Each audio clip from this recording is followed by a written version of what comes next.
Welcome sa Tagalog Movie Recaps. Ang channel na ito ay ginawa upang mas maintindihan ng mga Pilipino ang mga pelikulang nailimbag sa dayuhang wika at makapagbigay ng kaunting oras sa panunood ng mga pelikula sa pamamagitan ng isang recap o summary. So sit back and enjoy the movie. Nagbukas ang pelikula sa dalawang magkapatid na lalaki na sina Joe at Danny. Habang sila ay nag-e-enjoy sa kanilang libreng oras sa pamamagitan ng pangangaso ng mga hayop, pagkatapos ng pamamaril sinabi ni Joe kay Danny na hindi niya nagugustuhan ang ginagawa ng kanyang kapatid na si Roy.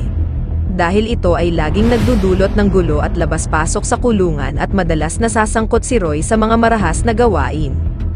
Dahil ito ay may kaugnayan sa kanyang trabaho bilang isang underground fighter. At gayon pa man naniniwala pa rin si Danny na mabuting tao si Roy at balang araw ay hihinto ito sa kanyang trabaho. Ipinakilala tayo kay Roy na naghahanda para tumungo sa arena para lumaban. 5 minuto bago ang kanyang laban ay sinubukan pa nitong makipagkita sa kanyang kasintahan na si Lisa. Kahit na ang mga bisita na nanonood sa kanyang laban sa gabing iyon ay dumating at naghihintay sa kanya. Si Roy ay dating sundalo at kabilang sa Special Forces kaya madali niyang natalo ang kanyang mga kalaban. At nang nagawang patumbahin ni Roy ang kanyang kalaban, bumalik siya sa kanyang kasintahan at humirit ng isa pang halik. Ngunit sa hindi inaasahan, hindi pa talaga tuluyang natalo ang kanyang kalaban. At dahil walang rules sa laban na iyon, bumangon ang kalaban at binaliktad ang sitwasyon. Dahil sa kanyang pagkatalo, ang amo ni Roy na si Julian ay galit na galit.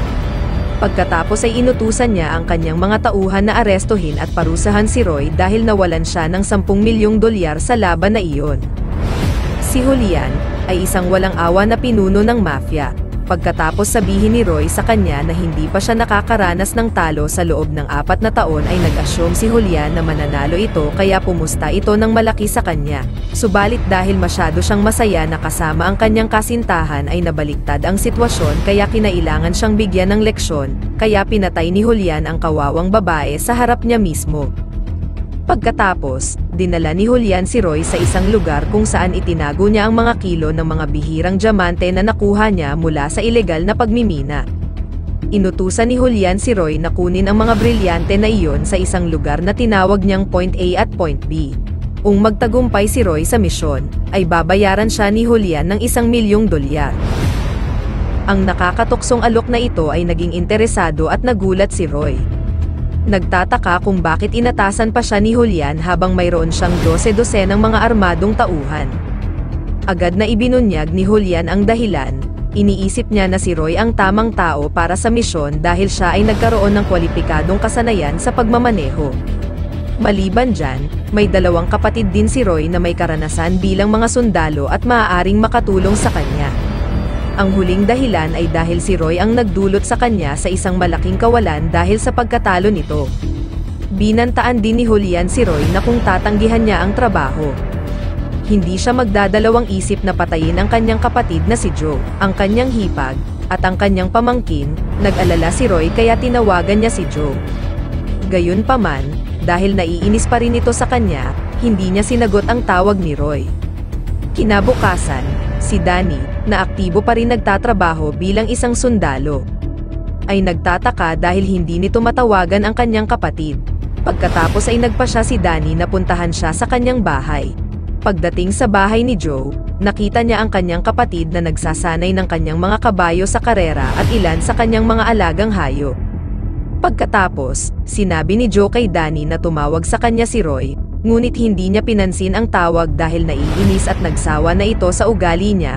Ngunit si Danny ay nanghihinayang sa desisyon ng kapatid sa hindi pagsagot sa tawag ni Roy. Baka may problema si Roy at nangangailangan ng kanilang tulong. At sinabi din ni Danny na kahit anong mangyari ay kapatid pa din nila si Roy kahit hindi maganda ang pinaggagawa nito. Dahil hindi niya matawagan si Joe, si Roy ay nagpunta sa bahay ni Joe at ang kanyang pagdating ay mainit at malugod na tinanggap ng kanyang pamangkin at hipag. Si Danny ay nandoon din noon at pinuntahan si Joe, na nag-aalaga pa rin sa kanyang mga kabayo. Sinabi ni Danny kay Joe na dumating si Roy, at umaasa siya na magkakasundo silang dalawa bilang isang pamilya. Pero si Joe, na alam ang pinaggagawa ng kanyang kapatid, ay ayaw pa ring makipagbutihan sa kanya dahil dumarating lang si Roy kapag may problema. Narinig siya ni Roy at nagpa siya na umalis sa farm ni Joe. At bago siya umalis, pinasama niya si Danny sa kanya at samahan pa siya sa mga susunod na araw. At agad namang tinanggap ni Danny ang offer ni Roy sa kanya. Dahil matagal na din silang hindi nagkita ni Roy, bago umalis ang dalawa. Tinanong ni Danny si Roy na ipaliwanag ng eksakto kung ano ang kanyang ginagawa. At sa kanilang paglalakbay, ipinaliwanag ni Roy na napasama siya sa isang malaking gulo. Siya ay inatasan upang maging responsable sa paghahatid ng isang napakataas na halaga ng item. Sinabi rin ito na pag-aari ang mga kalakal sa isang napakadelikadong tao. Sa makatuwid, kailangan nilang magtrabaho ayon sa mga kondisyong itinakda ng kanilang boss. Pagkatapos ng matagal na biyahe, dinala ni Roy si Danny sa isang underground fighting arena na pinatatakbo ng kanyang kaibigan. Pagkatapos ay nanood sila ng isang labanan sa pagitan dalawang nangungunang manlalaban, Barney Boy laban sa isang malaking lalaking nagngangalang Big Duke. Ang laban ay napanalunan ni Big Duke nang walang anumang makabuluhang laban mula kay Barney Boy. Matapos manalo si Big Duke sa laban, lumapit si Roy para labanan siya. Pagkatapos, si Roy ang tumalo sa malaking tao na iyon. Kinabukasan, ipinagpatuloy ni Roy at Danny ang kanilang biyahe. Sa araw na iyon, pupunta sila sa isang lugar para kumuha ng supply ng mga brilyante at ihatid ito sa hindi patukoy na lugar. Nang dumating sina Danny at Roy sa Diamond Storage Warehouse, sinalubong sila ni Polly, ang kanang kamay ni Julian, na noon ay nakatalagang bantayan ang bodega, ay agad ipinaliwanag ni Polly kay Roy na nakaimpake na ang mga brilyante sa mga bote ng inumin para linlangin ang mga pulis. Matapos ang nakakapagod na biyahe, huminto sina Roy at Danny sa isang convenience store para magpahinga at bumili ng pagkain at inumin upang mapunan muli ang kanilang enerhiya. Ngunit sa hindi inaasahan ay may dumating na mga lalaking nakamaskara at naka-full gear sa mini market at gumawa ng pagnanakaw. Isang tindero ang pinatay on the spot matapos makatanggap ng brutal na pamamaril mula sa mga nakamaskara. Hindi napansin ni Roy at Danny na ang layunin ng mga magnanakaw ay nakawin ang mga brilyante na dala nila. Nang maramdamang na frame up sila, lumaban si Roy pabalik sa pamamagitan ng pagbaril sa mga tulisan. Gayunpaman, nakaalis na ang mga ito bilang isang fighter. Ugali ni Roy ang hindi basta sumuko sa laban, kasama ang kanyang kapatid. Hinabol nila ito sa pamamagitan ng pagmamaneho ng sasakyan na nakaparada sa convenience store. Nagsimulang maghinala si Danny kaya tinanong niya si Roy kung ano nga ba ang mga dala nila at kung sino ang mga taong iyon. Hindi sinagot ni Roy ang tanong ni Danny at nanatili siyang nakatutok sa paghabol sa mga tulisan. Dahil sa dami ng kalaban na kanilang hinarap ay napilitan sina Roy at Danny na ihinto ang paghabol. Sa pangalawang pagkakataon, muling tinanong ni Danny si Roy kung ano talaga ang dala nila. Dahil sa wala ng pagpipilian, sa wakas ay inamin ni Roy ang katotohanan. Ipinaliwanag nito na ang mga dala nila ay daan-daang diamante na nagkakahalaga ng humigit kumulang 50 milyong dolyar na pag-aari ng isang malupit na mafia boss. Nang gabing iyon, nakatanggap si Julian ng isang mensahe na si Roy at ang mga brilyante ay hindi nakarating sa itinalagang appointment. Galit na galit si Julian. At inakala niyang nakikipaglaro si Roy sa kanya sa pamamagitan ng pagnanakaw ng mga brilyante. Isang katotohanan ang nabunyag. Ang mga magnanakaw pala na responsable sa pagnakaw ng mga brilyante ay mga tauhan ni Polly. Sinadya niyang nakawin ang mga brilyante kay Julian at palabasang sina Roy at Danny ang nagnakaw nito. Samantala, napilitan sina Roy at Danny na maglakad papuntang lungsod dahil ang kotse na kanilang ninakaw ay nasira at hindi na kayang gamitin. Sinabi ni Roy na kailangan niyang makuha at maibalik ang mga brilyante sa lalong madaling panahon bago ito magalit at baka patayin ang asawa at anak ni Joe. Sa sandaling ito, si Joe nakagagaling lang sa pamimili sa grocery. Pagdating niya sa bahay niya, hindi nito mahanap ang kanyang anak na babae at asawa. Sila ay nawala, at walang nakakaalam kung nasaan ang mga ito. Ang anak ni Joe at ang kanyang asawa ay kinidnap ni Julian dahil dati pa lang, sinabi na ni Julian kung hindi magawa ni Roy ang kanyang trabaho. Sa wakas ay dumating sila sa isang tiyak na lugar, at doon, nagawa nilang makipag-ugnayan kay Joe. Na-shock pa rin si Joe dahil sa biglang pagkawala ng kanyang anak at asawa. Agad na sinabi ni Roy na ang pagkawala ng kanyang asawa at anak na babae ay kagagawa ni Julian, Nangako siya sa kapatid na ibabalik niya ng ligtas ang kanyang asawa at anak sa lalong madaling panahon. Pagkatapos ay kinontak ni Roy si Julian at ipinaliwanag kung ano talaga ang nangyari. Akala ni Julian ay nagtaksil si Roy sa kanya, kaya pinagbantaan niya itong ibalik ang mga brilyante sa loob ng 48 oras. Kung hindi ay, papatayin niya ang asawa at anak ni Joe. Galit na galit si Danny at iniwan niya si Roy dahil nagsinungaling ito sa kanya at pinahamak nito ang kanilang pamilya. Pero sa huli, si Danny ay bumalik kay Roy at nagsimulang mag-isip tungkol sa paghahanap ng solusyon sa problemang kanilang kinakaharap. At tutulungan niya ang kanyang kapatid laban kay Julian. Samantala, hindi nila alam na may dalawang police detective, sina Johnson at Garcia, kung saan pinapanood sila mula sa tuktok ng burol. Nag-iimbestiga sila sa isang ipinagbabawal na negosyong pinamamahalaan ni Julian at ng kanyang mga tauhan. Samantala, si Joe ay hindi nagsayang ng oras, siya ay determinadong hanapin ang kanyang anak at asawa. Inihanda nito ang kanyang mga baril at hindi nagtagal ay sumama kay Roy at Danny.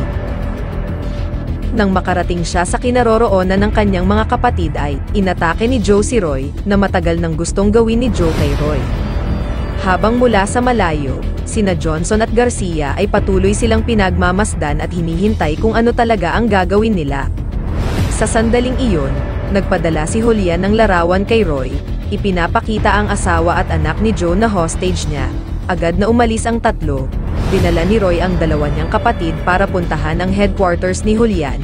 Kinabukasan, nakarating sila sa mafia headquarters, bilang isang dating sundalo na may nakamamatay na taktika at galaw. Agad na kumilos si Joe at pinatumba ang ilang mga bantay doon, sa sandaling ang sitwasyon ay itinuturing na ligtas. Agad pumasok na sina Joe at Roy sa headquarters upang iligtas ang mga hostage. Habang si Danny ay nagsilbing sniper para protektahan ang galaw ng dalawa niyang kapatid. Hindi lang sa labas naganap ang labanang iyon, dahil sa loob ng headquarters ay mayroon ding isang kaguluhan sa pagitan ni Polly at Julian.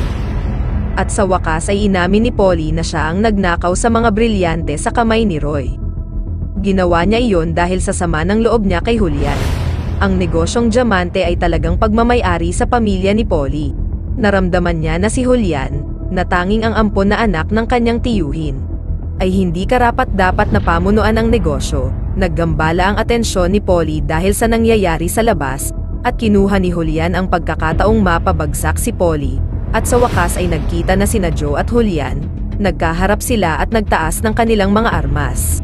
Sa hindi inaasahan, ang kanilang mga armas ay parehong wala nang natitirang bala, kaya nagpasya silang magduelo one-on-one gamit ang kanilang mga kamay.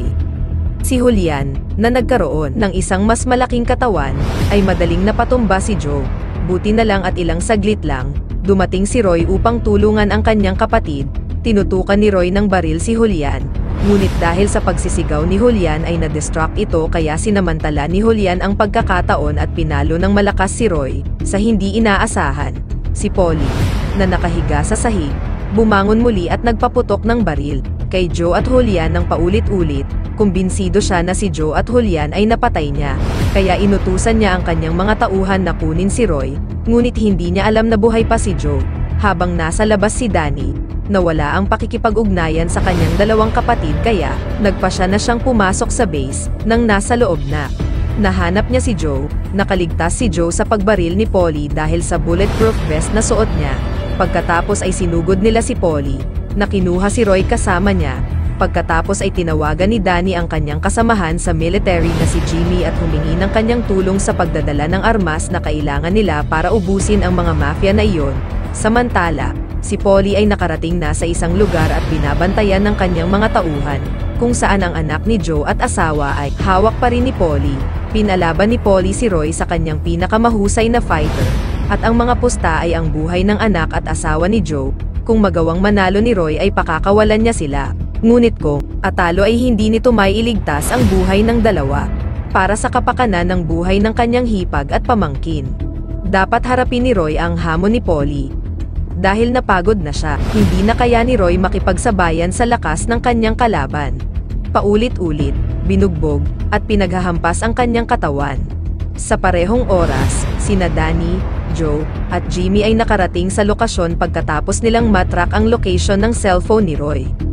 Mula sa malayo, si Danny, bilang siya ang sniper, ay madaling napatumba ang dalawang gwardya ni Polly gamit ang isang putok sa kanilang mga ulo. Sa kabilang banda, si Roy ay patuloy na nahihirapan na harapin ang kanyang kalaban. Ngunit ibinuhos nito ang kanyang buong lakas at siya ay unti-unting nakabawi. Nagtagumpay siya na talunin ang pangunahing fighter ni Polly. Pati sina Joe, Danny, at Jimmy, ay nagawang tapusin ang mga tauhan ni Polly isa-isa. Sa huli, nagawa ni Joe na iligtas ang kanyang anak at asawa. Na-corner niya si Polly na nagbabalak na tumakas, gayunpaman, dumating ang mga pulis sa tamang panahon bago siya nagawang patayin ni Joe.